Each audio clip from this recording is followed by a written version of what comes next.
Hello and welcome to my channel. Friends, in this video we'll talk about literature and society in Renaissance. Renaissance period में literature और society के बारे में discuss करते हैं कि what was the scenario of literature and society especially in Renaissance. So Renaissance is generally known from 14th century to 15th century.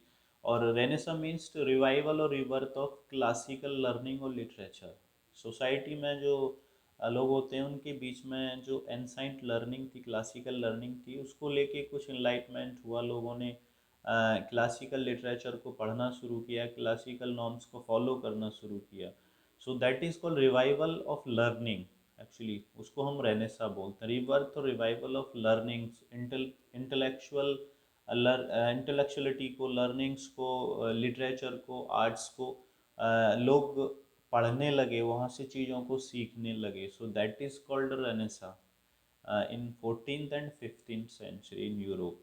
तो उसमें कुछ मेजर पॉइंट थे, उनको हम डिस्कस करते हैं। If you want you can make points. First one was the invention of printing press by Johannes Gutenberg. Gutenberg ने printing press को इन्वेंट किया था। That's why you know that due to that invention it was very easy to spread to disseminate books. Okay, printing press के through काफ़ी quantity में किताबें छापी जाने लगी। बाइबल से लेके बाकी बुक्स सभी जो एंसाइंट राइटर्स की थी, होमर, ओविड, वर्जिल, और उनको लोगों तक आसानी से पहुंचाया जाने लगा। तो वहाँ से लोगों में क्यूरियोसिटी उत्पन्न हुई कि हम अपनी एंसाइंट जो लिटरेचर है, आर्ट है, उसके बारे में पढ़ें। पेंटिंग्स में भी विंसी वगैरह बहुत सारे अच्छे पेंटर हुए जिन्होंने पेंटिंग के थ्रू एक मतलब बेंचमार्क इस्टेब्लिश किया था सोसाइटी में। तो first point was the invention of printing press in England, specially William Caxton was the one who established printing press in England, and then he disseminated lot of books। और उसने पूरे Europe में, UK में और Ireland, Scotland वगैरह जो उनके countries थे आसपास के, वहाँ सब में किताबों को छाप के और उनको मार्केट करना, डिस्ट्रीब्यूट करना शुरू किया था। और इसके अलावा एक और पॉइंट जो था कि in that era there was influence of Boccaccio and Petrarch. Italian जो स्टॉलवर्ड थे, बोकाशियो एंड पेट्रार्क, उन दोनों को काफ़ी ज़्यादा प्रेफरेंस दी गई 14th और 15th सेंचुरी में, क्योंकि वो बड़े इंटेलेक्चुअल थे और लोगों ने उनको पढ़ना, उनके प्ले, उनके बुक्स को पढ़ना, उनके लिटरेचर को पढ़ना और उसके बारे में बात करना स्टार्ट किया। इसके बाद एक पैटर्नेज सिस्टम भी स्टार्ट हुआ था 14th और 15th सेंचुरी में। Means in Renaissance period there was a system, patronage system. In that system, you know that there were some writers who were patronized by some knights, by some influential people of that time। जैसे राजा महाराजाओं के दरबार में हमारे यहाँ भी लोग रहते थे आर्ट और लिटरेचर से। जैसे अकबर के टाइम पे भी बोला जाता है कि उसके यहाँ नवरत्न रहते थे। So those Navratna were actually the intellectuals और द फाइटर्स। ठीक है, तो ये पैटर्नेज सिस्टम भी 14th-15th सेंचुरी में यूरोप में भी स्टार्ट हुआ था, specially in Renaissance period.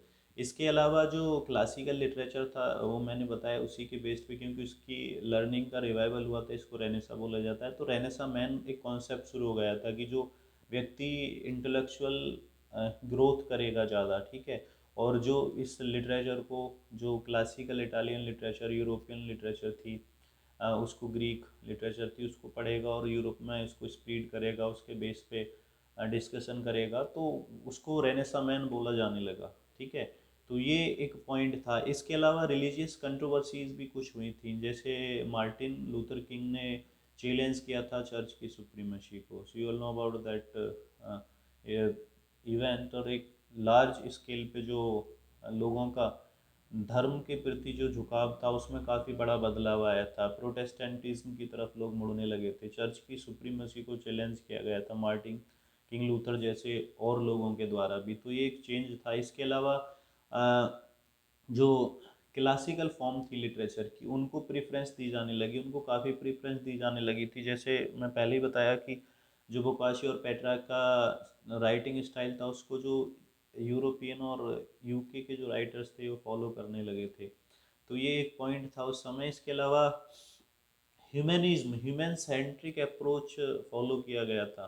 Humanism जैसे एज ए ह्यूमन बीइंग हमको क्या चीज़ें करनी चाहिए, है ना, ह्यूमैनिटी पे स्पेशली फोकस किया गया 14th और 15th सेंचुरी में। आपने देखा होगा 11th 12th और 13th सेंचुरी में फ्रेंच और यूके यानी इंग्लैंड की आर्मीज़ के बीच, राजाओं के बीच काफ़ी झगड़े हुए थे, तो उस चीज़ को थोड़ा कम करने की कोशिश की गई और ह्यूमन सेंट्रिक अप्रोच अपनाया गया।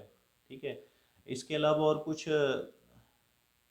स्मॉल इश्यूज हुए थे, जैसे for example development of vernacular languages, कुछ वर्नाकुलर यानी जो डायलैक्ट थी उनका भी डेवलपमेंट हुआ। You all know that Latin was the main language of that time, ज़्यादातर लिटरेचर लेटिन में लिखा जाता था, और ऑफिशियल लैंग्वेज भी बहुत सारी जगह यूरोप के कंट्रीज़ में लेटिन ही हुआ करती थी। तो उसके अलावा क्या हुआ 14th और 15th सेंचुरी में कुछ वर्नाकुलर्स को, जैसे ईस्ट मिडलैंड निकल के बाद में इंग्लिश बनी, ठीक है, चौसर के टाइम पे, तो जो डायलैक्ट थी, ठीक है, वर्नाकुलर्स थी, लैंग्वेज जो थी, उनको थोड़ा सा बढ़ावा मिला इस रेनेसा एज में। तो इसलिए ये जब सब पॉइंट एक साथ मिलते हैं तो उस सेंचुरी को, उन दो सेंचुरीज को स्पेशली रेनेसा बोला जाता है। सो आई होप जो मेजर पॉइंट थे, मेजर घटनाएं थी उन दो सेंचुरीज की, रेनेसा पीरियड की स्पेशली, मैंने डिस्कस